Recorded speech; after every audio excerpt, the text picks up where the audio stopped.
Measuring time.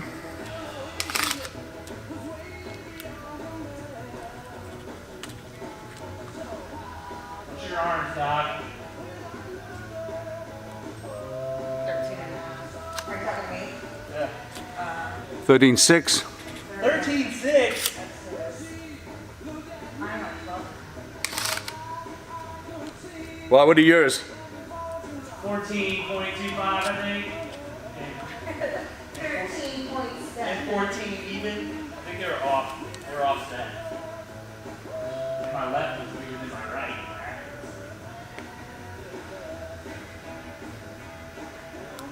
Slight. 14.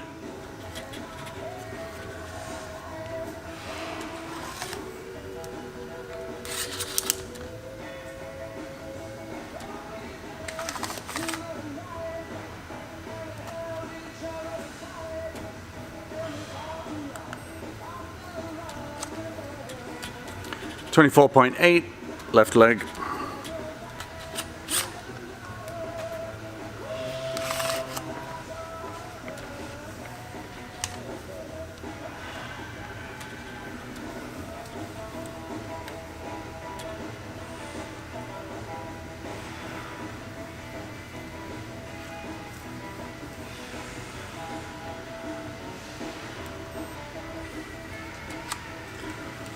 .24 dead, right leg.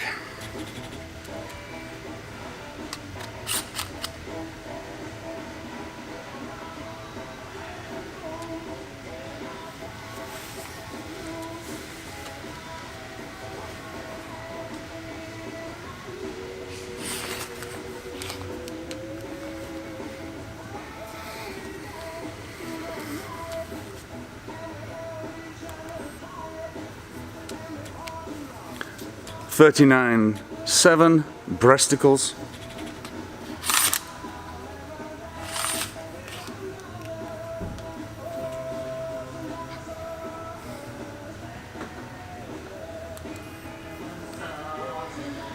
.39.2 stomach.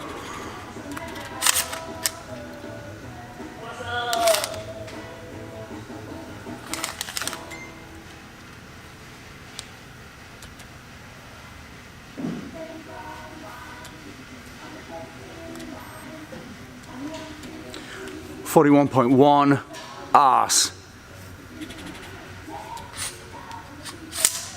All measured up. See what happens. So we're just taking all the measurements, and now we're in a position to create some goals that are based on those measurements. Without having taken a measurement, any creation of a goal that is a smart goal is going to be completely arbitrary, because how can you know if you can achieve your objective if you don't know your start point? So the first set of goals I'm going to do are going to be related to body composition, and then when I've done some physical measurements regarding fitness and performance, then I can create some goals around that. But for right now, I'm just going to look at the stuff to do with the body composition measurement. I'm not even going to take any notice of the measurements that I took with regard to the tape measures. I don't really care how big my legs are. I'm concerned about what the state of my health is, and that is more of a percentage body fat type measurement. So now there are three types of goal that I like to create with this kind of process. The first one is what Jim Collins would call the big, hairy, audacious goal, and that would be a conceptual goal. And so I pulled one straight off the from the Lurong software that I thought was useful. I'll be an example and an inspiration to others. The whole point of doing this blog is that I want people to see that even a crusty old geezer like me can go from a state of rehabilitation and relatively low fitness to get in pretty good shape in a 12-week period if you follow a process, and that process has been evaluated and creates an observable, measurable, and repeatable result. So, having created that in concept, I need some other goals that are going to help me get there. And there are measurements that we can take, and the InBody provides some of those, but the nature of those is that they are lag indicators. So they are measurements that are taken, which once taken, it is too late to actually influence that result. So it shows you the result, but it doesn't let you know if you're on track. But these are the endpoints that I'm trying to get to. Reduce body fat to less than 20 pounds of total. And that is from the initial point, as you can see, of 43.9 pounds of mass. So I'm looking for a 23.9 pound reduction in adipose tissue, just fat mass, nothing else. I want to be healthier, and that is a reduction, moving away from obesity and metabolic syndrome, and that's entirely down to adipose tissue. Next, I want to increase skeletal muscle mass to above 100 pounds. Start point for that, 97.9 pounds. So I'm looking for a 2.1 pound increase in skeletal muscle mass, because I don't want to turn into a bodybuilder. I don't want to get enormous. Gravity is still a thing, and some of the stuff that I want to do is run and swim and cycle, and it just behooves you to have less attraction to the planet in order to do those things more effectively and enjoy them more. So yeah, I want to be strong, but I want power to weight ratio is what I'm really looking for. So I'm not even considering what my weight might be. Next, reduce percentage body fat to 10% or less. 10% is right in the healthy range for a guy. 20.3% is what I'm at right now. And if you just look above that, the BMI showing 32.7, 32.7 is 2.7 points above obese. I is obese, brother. Right? That number has to come down, and people will tell you, well, BMI isn't a useful number if you're like an athlete, and that's not entirely true. Right? BMI does what it's supposed to do very well, which is describe within a population of people those people who are more likely to die earlier or result in disease or trauma. Right? This is an insurance guy's tool. It allows me to determine how much I should charge you for your insurance premiums, and it's very effective at that. So effective that is what the insurance industry uses, which is why it ends up in common usage. But it's not useful necessarily for describing the physical extents of the envelope of a human, because it doesn't tell you what the nature of the material is. But I'm not interested in that, right? BMI for me it's not a thing that I'm looking at, but I do want my percentage body fat to be down in the healthy range. That means down to 10%. 10.3% reduction, that's quite a lot.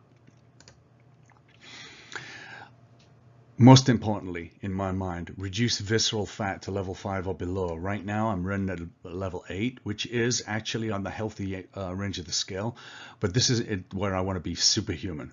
I want to be very, very low in visceral fat. This is the fat that goes around your organs that leads to fatty liver disease and a whole bunch of other indications that are related to metabolic syndrome. So this essentially is a metabolic health number, and so this is a big target for me. But again, these are lag indicators. Once I take the read in, it's too late to do anything about them. So I need some lead indicators. What activities can I do which will provide these results that I want? So let's look at the lead indicators that I've chosen. First, I want to exercise 5 times a week minimum. So going from where I'm at right now on a 15-pound weight restriction, not being allowed to exercise, if I go to 5 times a week, right, more exercise, the strategic bet is that you're going to be more healthy. If you get into the gym 5 times a week and do it 5 times every week, you are more likely to realize these lag indicators and fulfill your overarching goal. And then on a maximum of 30 points per day available, I'm going to average above 25 points per day on my diet score. So I can judge this with every meal. If I get up and have Special K for breakfast, which is completely not allowed during this kind of a nutritional exercise, I have already lost, I think, 5 points for the day. So then I've got to eat at elite level for the rest of the day. That tells me how I've got to live the rest of my day. I can plan for that. So it's something that I can do now. It also means that potentially I can, by the end of the day, relax if I've eaten at elite level for the entire day. But more importantly, I can motivate myself to make it at a perfect day, get the whole 30 points, and know that I've done better than I otherwise would. And that indicates to me that I'm moving towards having those lag indicators be realized and fulfilling the entire objective, which is to get myself into good shape, to demonstrate to other people how good this process is and what effect it can have on your health. Hopefully that makes sense. So there'll be another video in a couple of days after I've done some benchmark workouts, so that I can, just like having this in-body result sheet in front of me, I can look at those results and say like, hey, I'm going to start improving my performance in this workout by, say, 10%. That's a 10% increase in output. Output and exercise intensity are exactly equivalent. They are the same thing, and we know that exercise intensity is proportional to the rate of change of physiological adaptation. So the higher your power output, the faster your body changes. So the more I push myself in these workouts and improve myself, the more fit I'm going to be at the end of this at the end of this challenge. And then if I'm doing that 5 times a week versus 4 times a week, then clearly that extra volume is also going to put me in that direction. So everything here is useful, but since I don't have a stake to put in the ground to say like, here's where I am today on exercise, I got to follow that up in a later video. But I'm going to make these results public. You guys are going to get to see this as you are right now, as you listen to this video. And that's a way for me to hold myself accountable. I would be too embarrassed not to try and meet these goals with everybody looking at me. I am here naked, laying it all out in front of you. And as grisly a sight as that is right now, I'm going to come back at the end of the challenge and demonstrate how this process has, and this environment has impinged upon my physiology to promote the stimulus to gain health and fitness. That's the intent.